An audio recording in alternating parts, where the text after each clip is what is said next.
Kembali lagi di channel Catatan Cacatan. Manhattan Project adalah sebuah proyek top secret yang mengakhiri Perang Dunia Kedua. Dua buah bom atom legendaris, yakni Little Boy dan Fat Man yang meratakan kota Hiroshima dan Nagasaki, merupakan produk dari Manhattan Project. Bom inilah yang membuat Jepang mundur dari Indonesia. Tanpa Manhattan Project, mungkin Indonesia tidak akan merdeka pada 17 Agustus 1945. Proyek ini telah mengubah dunia untuk selamanya. Namun, apa sih Manhattan Project ini? Kenapa proyek ini dibangun? Dan siapa saja yang terlibat dalam proyek ini? Simak sampai habis ya!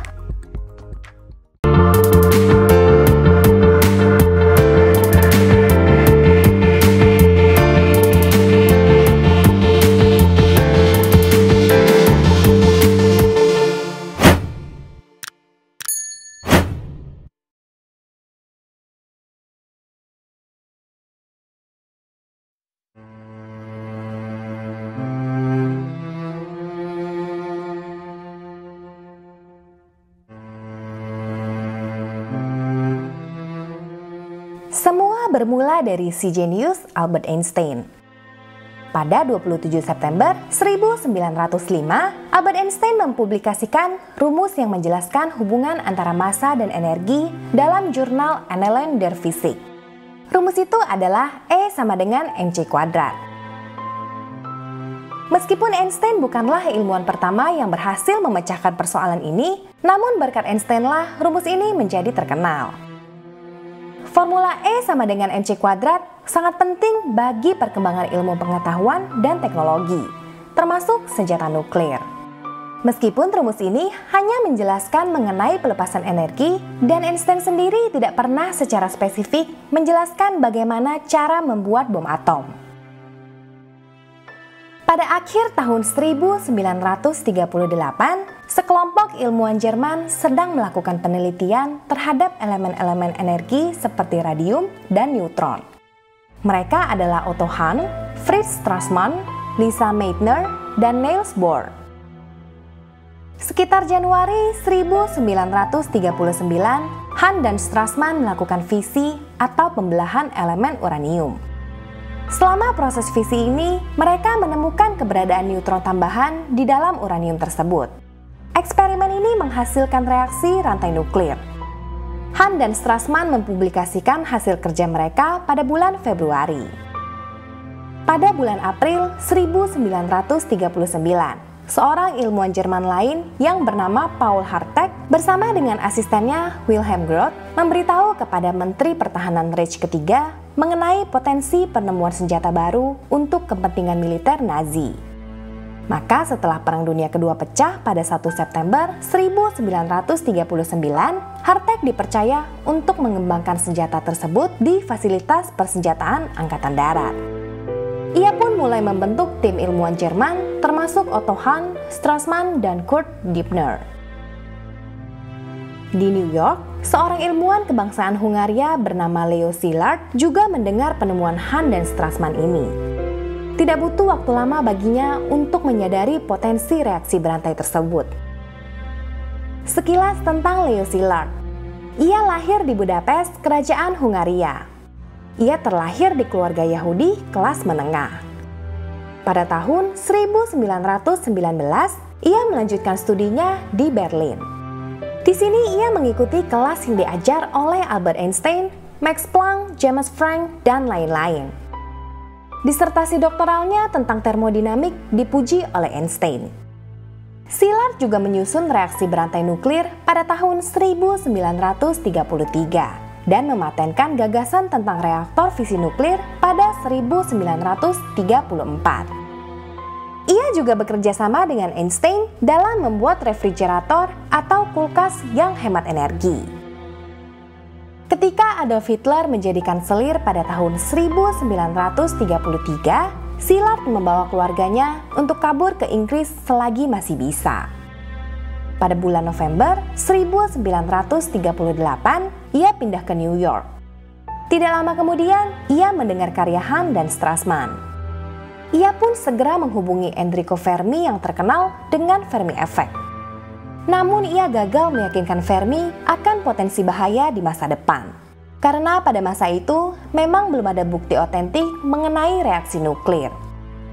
Maka ia meminjam 2.000 US dollar dari Benjamin Leibowitz untuk melakukan eksperimen. Ia menggunakan radium untuk membombardir neutron.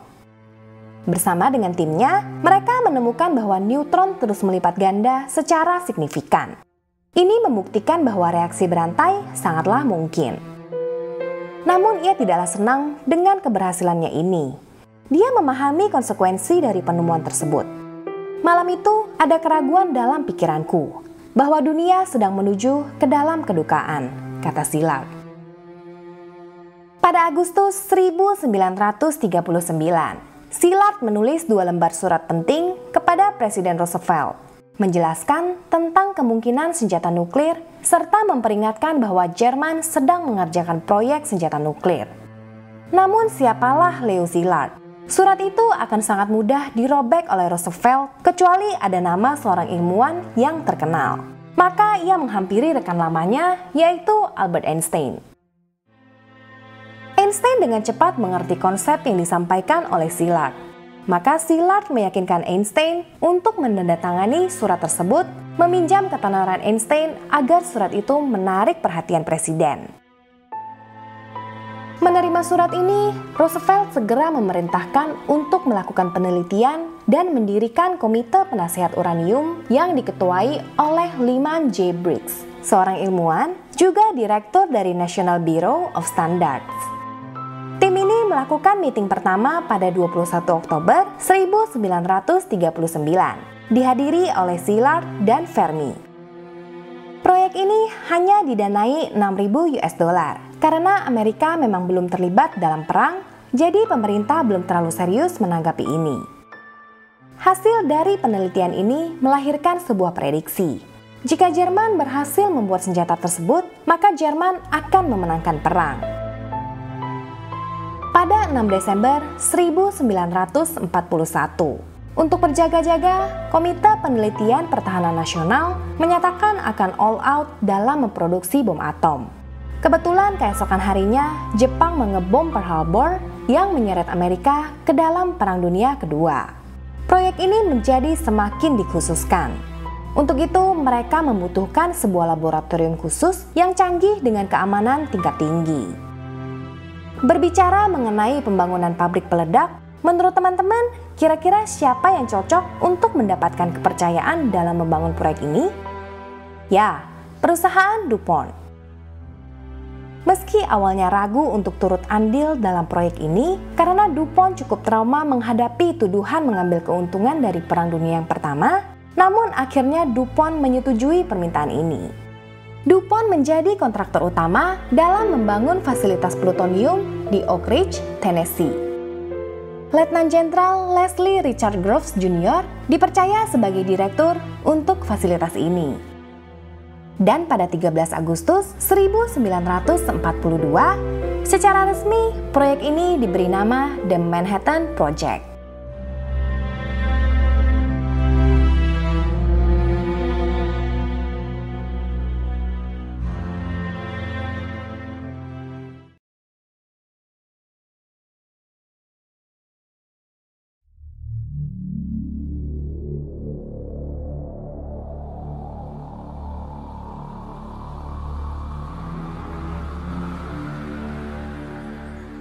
Pada Desember 1942, Presiden Roosevelt mengucurkan dana 500 juta US dollar ke dalam Manhattan Project. Fasilitas baru pun dibangun di Los Alamos, New Mexico pada 1 Januari 1943. Leslie Groves memilih J. Robert Oppenheimer untuk menjadi direktur di fasilitas rahasia ini. Oppenheimer adalah seorang ilmuwan Yahudi. Ia adalah seorang profesor fisika di Universitas California. J. Robert Oppenheimer lahir di New York pada 22 April 1904 dari keluarga Yahudi yang kaya berkat bisnis impor tekstil. Ia masuk ke Harvard College pada usia 18 tahun mengambil jurusan kimia. Ia juga menjadi anggota dari Phi Beta Kappa Society.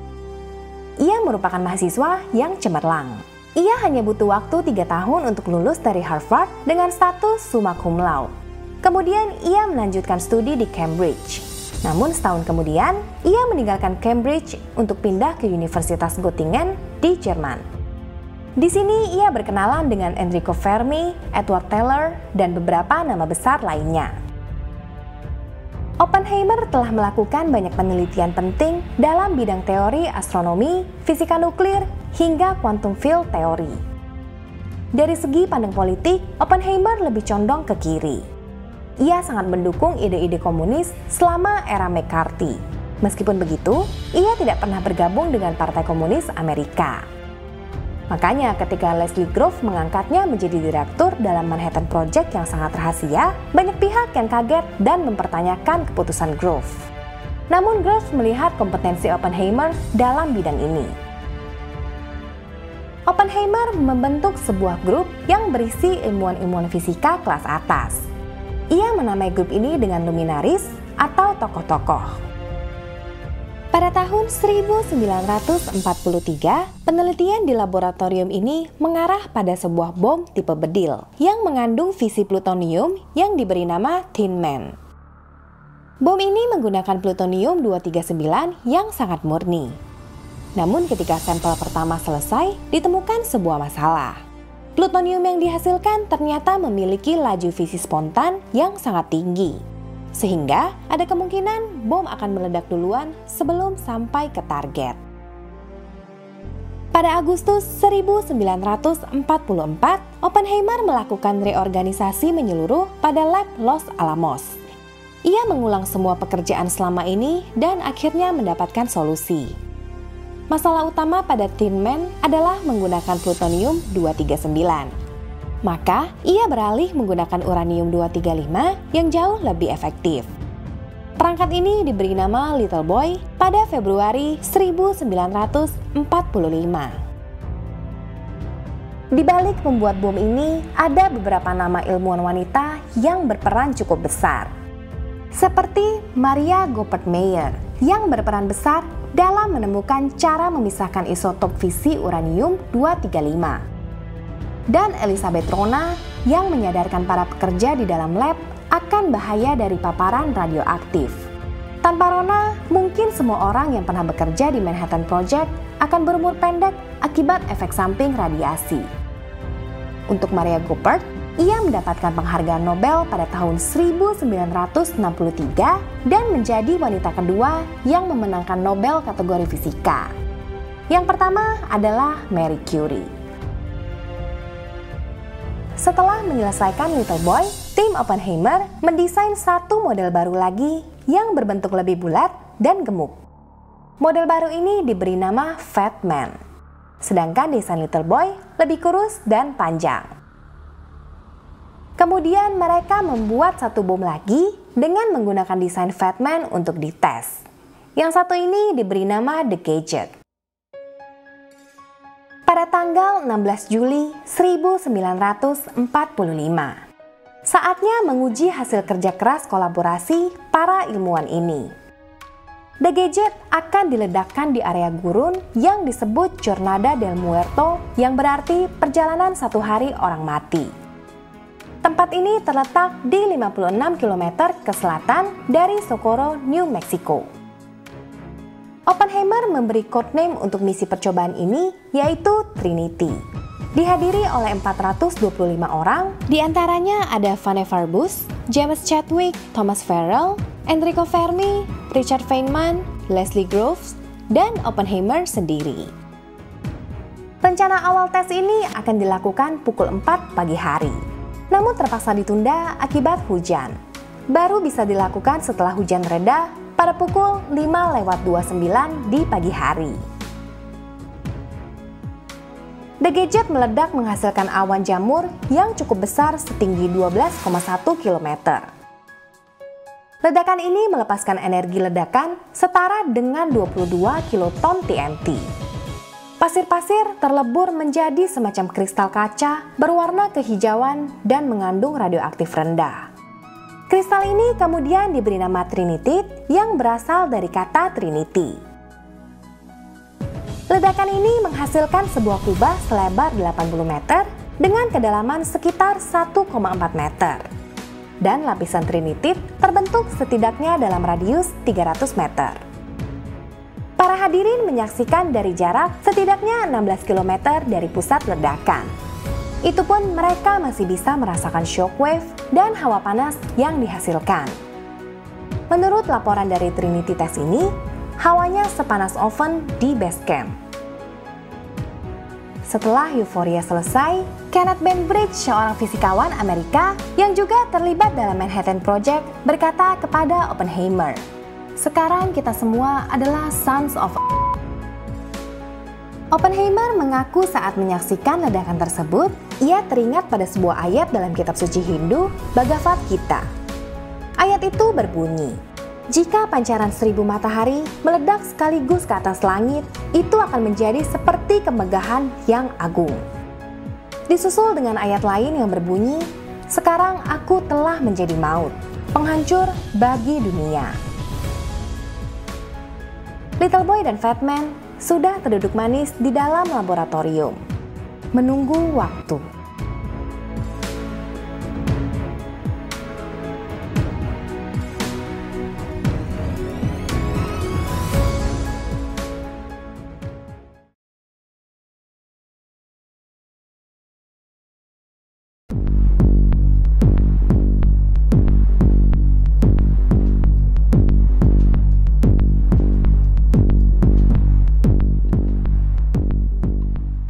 Pada tahun 1943, sekutu membentuk The Alsos Mission sebagai bagian dari Manhattan Project. Misi ini dibentuk oleh Amerika dan Inggris, dikomando oleh Kolonel Boris Pash. Tujuan utama Alsos Mission adalah menemukan dan menghentikan pengembangan ilmiah musuh yang terfokus pada proyek energi nuklir Jerman. Tim ini beranggotakan para ilmuwan, militer, dan intel. Banyak personel Alsos yang dikirim ke teritori musuh untuk mendapatkan informasi. Mereka berhasil menemukan lokasi dari fasilitas-fasilitas penelitian milik Jerman. Terlebih ketika Nazi kalah dalam perang dan Adolf Hitler telah bunuh diri. Banyak fasilitas penelitian Jerman yang dihancurkan. Pada 1 Mei sampai 30 Juni 1945, Alsos Mission melakukan sweeping terhadap para ilmuwan Jerman dalam operasi Epsilon. Mereka berhasil menangkap 10 ilmuwan utama Jerman yang terlibat dalam pengembangan senjata nuklir.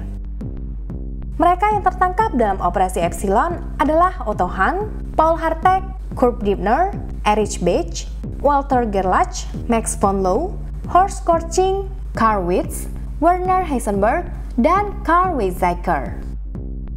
Para ilmuwan ini dibawa ke Farm Hall di Inggris untuk menggali informasi seberapa dekat penelitian Jerman dalam membuat senjata nuklir. Meskipun Jerman telah duluan melakukan penelitian terhadap senjata nuklir, namun mereka tidak pernah berhasil. Jika mereka berhasil membuat satu bom atom, mungkin sejarah akan berbeda. Kekalahan Italia dan Jerman dalam Perang Dunia Kedua memastikan kemenangan bagi sekutu. Sekarang tinggal Jepang sendirian yang pantang menyerah. Perang tergeser ke arah Pasifik. Tentara Amerika yang sekarang dipimpin oleh Presiden Harry S. Truman menginvasi Jepang. Dalam konferensi Potsdam yang diadakan pada 17 Juli hingga 2 Agustus 1945, Presiden Truman mengatakan kepada Joseph Stalin dan Winston Churchill rencana untuk mengakhiri perang. Ia memamerkan senjata terbarunya tersebut, dengan harapan bisa menekan Uni Soviet yang saat itu menguasai sebagian besar wilayah di Eropa Timur. Truman berharap Stalin akan ketakutan sehingga ia bisa menekannya secara diplomatik. Namun ia tidak mengenal siapa itu Joseph Stalin. Sejak saat itu, hubungan antara Amerika dan Uni Soviet mulai memburuk. Konferensi tersebut diwarnai tudingan dan kecurigaan antara kedua belah pihak. Inilah titik awal terjadinya Perang Dingin. Dalam pelayaran pulang dari Potsdam Conference, Truman mendapatkan laporan mengenai perkembangan perang. Pasukan Amerika sudah memojokkan Jepang. Pertempuran pun sudah tergeser ke pulau-pulau di Jepang. Namun Jepang sangat keras kepala. Mereka pantang menyerah. Sehingga Truman mengambil tindakan untuk mempercepat kemenangan. 6 Agustus 1945. Pesawat pengebom jenis Boeing B-29 yang diberi nama Enola Gay mendapatkan misi untuk mengangkut Little Boy dan melakukan satu serangan udara terhebat dalam sejarah. Pesawat itu dipiloti oleh Kolonel Paul Tibbets. Setelah terbang sekitar 6 jam, sampailah dia di atas udara kota Hiroshima. Kemudian Little Boy dijatuhkan pada pukul 8:15 pagi waktu setempat. Butuh 53 detik bagi Little Boy untuk mencapai permukaan tanah, dan kemudian meledak. Hiroshima hancur lebur, 80.000 jiwa melayang seketika. Disusul puluhan ribu jiwa lainnya yang terluka dan terpapar radiasi. 3 hari kemudian, tanggal 9 Agustus 1945, giliran Fat Man dijatuhkan di atas tanah Nagasaki, membunuh setidaknya 40.000 jiwa dalam sekejap. Beberapa hari kemudian, tepatnya tanggal 14 Agustus 1945, Jepang akhirnya menyerah. Banyak pendapat yang mengatakan bahwa pengeboman ini sebenarnya tidak diperlukan. Terlebih lagi pengeboman yang kedua. Ada spekulasi yang mengatakan bahwa tujuan utama pengeboman ini adalah untuk mendemonstrasikan kepada Stalin kekuatan baru Amerika. Tidak ada nama yang paling melekat dengan peristiwa ini selain Harry S. Truman. Albert Einstein yang mendengar berita ini syok dan merasa bersalah. Memang dia tidak terlibat secara langsung dalam pembuatan bom atom tersebut. Namun ia melakukan 2 hal yang menjadi pondasi dasar terbentuknya The Manhattan Project.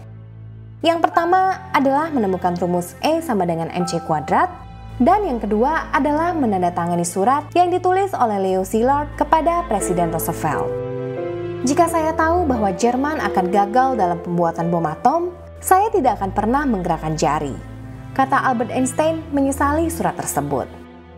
Berkali-kali Einstein mengingatkan kepada orang-orang, "Saya tidak menganggap diri sendiri sebagai bapak dari bom atom. Bagian saya di dalamnya bersifat tidak secara langsung," kata Einstein. Di tempat terpisah, Leo Szilard juga menyesali peristiwa ini. Ia kemudian membuat petisi untuk mengatur penggunaan senjata nuklir di masa depan. Dan ia juga terus mendorong agar Undang-Undang Energi Atom disahkan. Undang-undang tersebut akhirnya disahkan pada tahun 1946. J. Robert Oppenheimer juga dihantui rasa bersalah. "Saya merasakan ada darah di tangan saya," kata Oppenheimer saat meeting dengan Presiden Truman. Berkat kerja kerasnya, Oppenheimer dianugerahi penghargaan Medal for Merit oleh Truman pada tahun 1946. Dan sampai saat ini, ia dikenal sebagai Bapak Bom Atom. 2 ledakan bom atom tersebut tidak hanya mengguncang Jepang, namun juga mengguncang seluruh dunia. Bom itu memang telah mengakhiri Perang Dunia Kedua yang merupakan perang terburuk sepanjang sejarah. Namun, kini manusia hidup dalam ketakutan, dibayang-bayangi oleh kiamat nuklir. Karena Little Boy, Fat Man, dan The Gadget bukanlah satu-satunya bom atom yang diproduksi. Sampai saat ini, ada beberapa negara yang sudah memiliki senjata pemusnah massal ini. Berdasarkan data dari worldpopulationreview.com, pada tahun 2020 ada 9 negara yang memiliki senjata nuklir, dengan detail sebagai berikut. Korea Utara, 30-40 hulu ledak. Israel, 90 hulu ledak. India, 135 hulu ledak. Pakistan, 160 hulu ledak. Inggris, 215 hulu ledak. Prancis, 290 hulu ledak. China 320 hulu ledak, Amerika 5.800 hulu ledak, dan Rusia 6.375 hulu ledak. Ada belasan ribu senjata nuklir saat ini sedang terduduk manis seperti Little Boy. Mereka adalah salah satu alternatif untuk mengakhiri dunia. Mereka tidak menua. Mereka dengan sabar menunggu waktu. Oke, terima kasih udah nonton video ini sampai habis. Kita jumpa lagi di video berikutnya. See ya!